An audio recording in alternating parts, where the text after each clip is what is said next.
Esa era la explicación que nos daba Iñaki Gastón antes de iniciarse la decimonovena etapa de la Vuelta, disputada entre Gijón y Oviedo, sobre 153 kilómetros, final en el Alto del Naranco y 4 puertos por el medio. Laudelino Cubino, que recibía un trofeo como primer español clasificado en la general, y 116 corredores que tomaban la salida esta mañana en Gijón para afrontar esa dura etapa. Decía Iñaki Gastón lo que podía pasar, luego el desarrollo de la interesantísima jornada, posiblemente la más disputada de todas las que ha habido en la Vuelta, ha venido a quitarle la razón a Iñaki, aunque a buen seguro que estará contentísimo el corredor vizcaíno de lo que ha sucedido en una etapa que le ha venido a pedir de boca a su líder, a Tony Rominger. Había ganas y en los primeros kilómetros, en el 26, atacaba el corredor del Deport Public, Alfredo Irusta. Sin embargo, el pelotón no iba a consentir la fuga de este hombre, que por el espino especial de la Peral tenía 45 segundos de ventaja sobre el gran grupo, que rodaba por el corredor que dirige Maximino Pérez.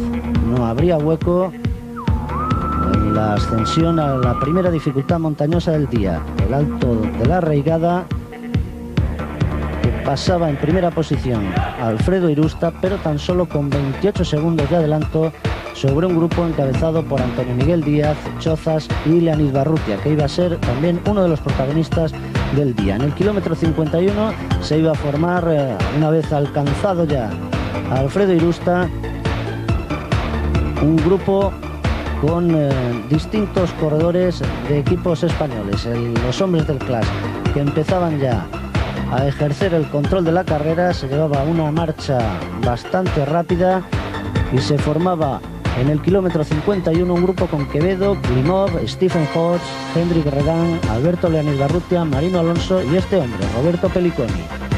Se iban todos esos corredores hacia adelante, a pesar de que imponía una marcha dura Javier Mauleón, compañero de equipo de Tony Rominger. Son imágenes de la meta volante de San Andrés, kilómetro 67, donde Redán pasaba por delante de Pelliconi y Leonid Barrutia, junto al resto de compañeros de escapada.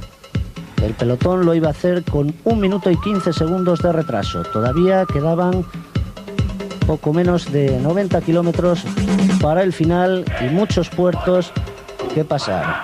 Un terreno sinuoso, difícil, al que las condiciones atmosféricas han venido a endurecer todavía más. Aún no llovía cuando se iniciaba el ascenso al Alto de la Cobertoria, cuya cima estaba situado a 51 kilómetros del final, y afrontaban con una cierta ventaja los 8 hombres de cabeza. Era el momento del avituallamiento. Todavía el grupo se mantenía unido, pero ya algunos hombres empezaban a acusar el esfuerzo de las duras y largas rampas del Alto de la Cobertoria. Se rompía el grupo y quedaban delante tan solo Leonid Barrutia, Quevedo y Marino Alonso. Formaba ese trío de cabeza. Redán y otros hombres iban perdiendo poco a poco metros e iban a ir siendo alcanzados por un grupo en el que, como reflejan las imágenes, siempre eran los hombres del líder los que estaban muy atentos. También los hombres de la malla habían colocado por delante a Quevedo.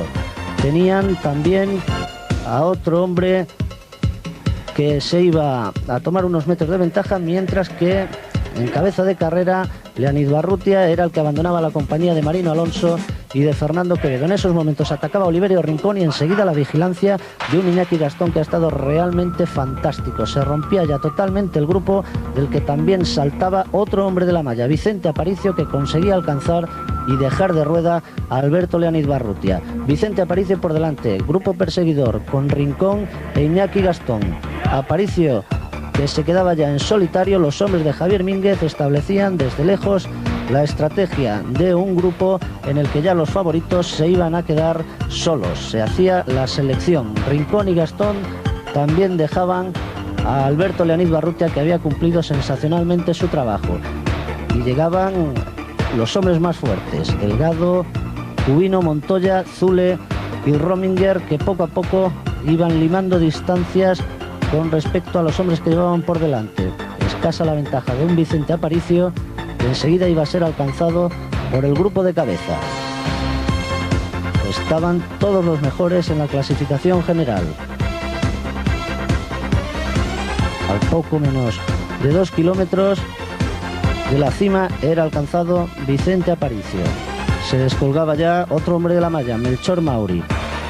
Aparicio era alcanzado y se iba a pasar en grupo con Pedro Delgado, en primera posición, la cima del puerto. Explica Iñaki Gastón. Y nos hemos tirado para abajo. Me ha pasado Tony y me ha dicho que le siga, ¿no? Le he intentado seguir a unos metros porque me daba mucho miedo cómo bajaba él, y abajo hemos sacado un tiempo majo y le he dicho, hemos hablado y le he dicho, ¿qué hacemos? He dicho, mira, yo te dejo en el penúltimo puerto y arréglate tú como puedas. Y ha dicho, venga, dale, ¿no? Esa era la explicación de la estrategia que han desplegado Tony Rominger e Iñaki Gastón, que se separaban, tenían 30 segundos de ventaja sobre el grupo de Alex Zule. Un descenso arriesgadísimo, sensacional el que ha hecho Tony Rominger, y sobre el cual tenía problemas Iñaki Gastón para alcanzar su rueda. Alex Zule, que tomaba muchas precauciones en el descenso, se quedaba incluso unos metros con respecto al grupo en el que iba, con los hombres de la malla y Pedro Delgado. Continuaban su descenso vertiginoso, por delante Rominger y Gastón, y en esos momentos se producía el hecho decisivo de la jornada. Ahí tenemos a Alex Zule, que en esa curva va a resbalar y al suelo. Con ello también se esfumaban gran parte de sus aspiraciones al triunfo final en la vuelta. Momentos de tensión, de nerviosismo.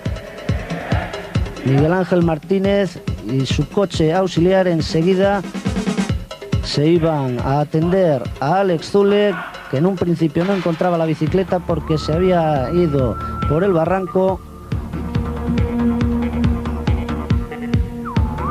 y en poco más de 45 segundos Alex Zule estaba de nuevo encima. Juan Fernández explicaba la situación.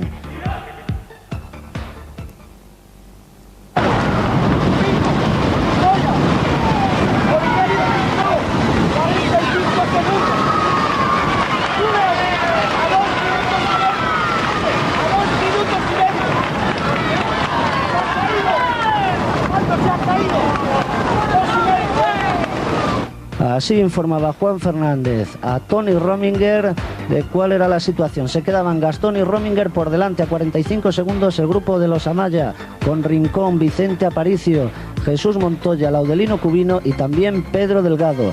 Y en esos instantes eran más de 2 los minutos que había perdido Alex Zule, que estaba perfectamente arropado por sus compañeros de equipo y se entraba en una persecución realmente de locura. Gastón y Rominger por delante, tirando a muerte los hombres de la 11 para enlazar con los corredores de la malla, y Pedro Delgado, que seguían perdiendo segundos sobre un Tony Rominger que en el ascenso del Padrón ya dejaba de rueda a Iñaki Gastón totalmente exhausto.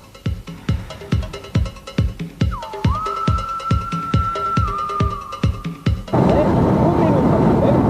aquí ya no te quita el tiempo, acá con el plano te han quitado porque venía muy fuerte, aquí ya no te van a quitar, pasos que pueden hacer, Tenía toda la razón Juan Fernández, ahí ya no le iban a quitar tiempo, pese a que los hombres de Alex Zule enlazaban con el grupo de Cubino, Rincón, Montoya y Delgado, pero se mantenían en 50 segundos las diferencias. Así iba a pasar en los 20 últimos kilómetros de carrera, con un Tony Rominger que controlaba la situación perfectamente, que dosificaba muy bien sus fuerzas y que a 10 kilómetros para el final todavía mantenía 41 segundos de adelanto sobre un grupo en el que solo tiraban los hombres de Alex Zule, fundamentalmente Breuking, Bruinel y Herminio Díaz Zavala. Estaba a punto ya de iniciar el ascenso final al Alto del Naranco Tony Rominger, que estaba también sufriendo mucho, lo mismo que los hombres que le perseguían, que no lograban en ningún momento rebajar esa ventaja de 40 segundos sobre un Tony Rominger que ha subido el Alto del Naranco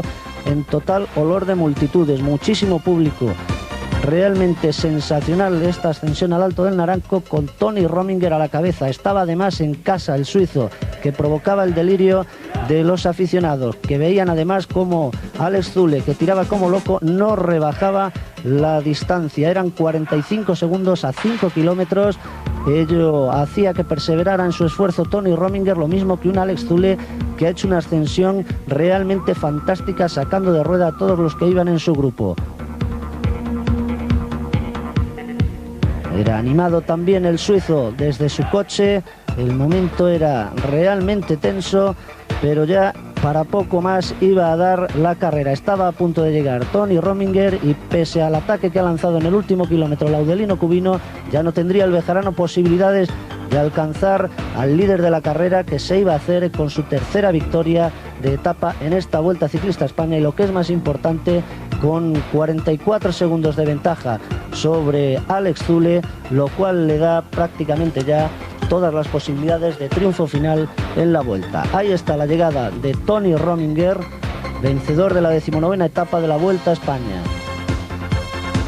El cronómetro que se ponía en marcha, segunda posición que iba a corresponder a Laudelino Cubino. Esa era la llegada repetida de Tony Rominger, y a 35 segundos iba a llegar el bejarano Laudelino Cubino, segundo en la etapa.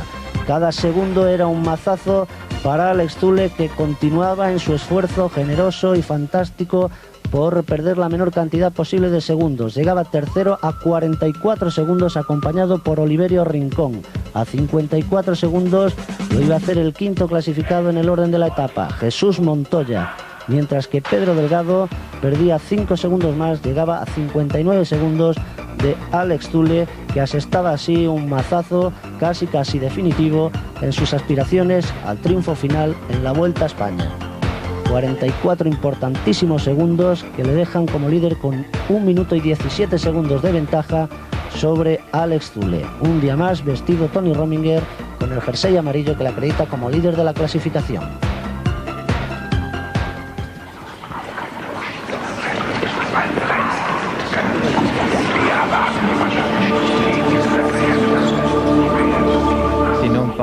Si no tengo una pinchata, no sé, ma normalmente con 1.17 es suficiente. ¿El ataque de hoy estaba previsto o ha sido por las circunstancias de la carretera? No he capito. Digo, si el ataque de hoy estaba previsto o ha venido por la carrera.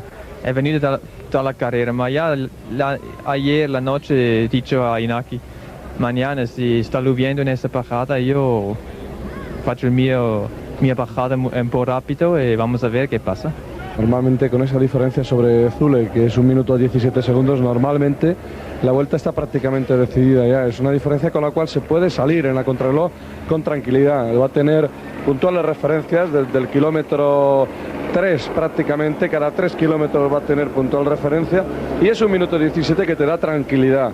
O sea, de no ocurrir un percance, que Dios no lo quiera, normalmente Tony tiene la vuelta ganada. Seguro más de tiempo, pero es no terminado, pero ahora Tony más segundos a mí otra vez, es buena posición por él, pero domingo es terminado anoche.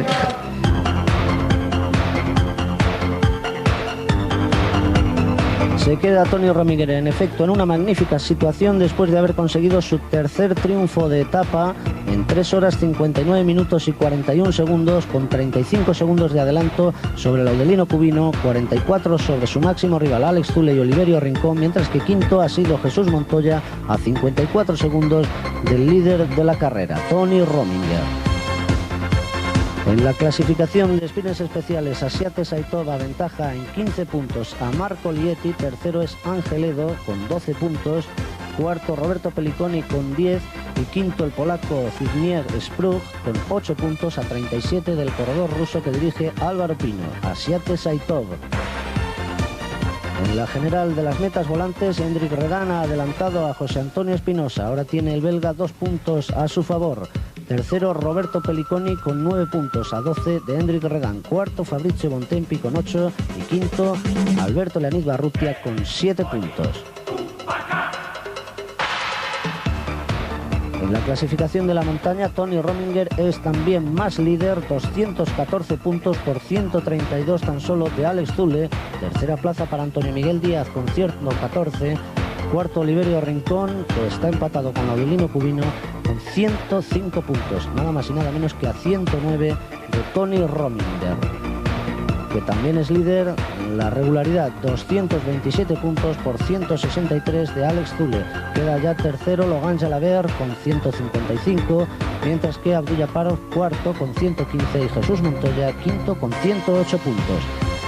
La nueva general, Tony Rominger, Alex Zülle a 1.17, Laudelino Cubino a 4.15, Oliverio Rincón a 5.49, Jesús Montoya a 6.34, Pedro Delgado a 8.21. Una cómoda y amplia ventaja para Tony Rominger de cara a la contrarreloj final.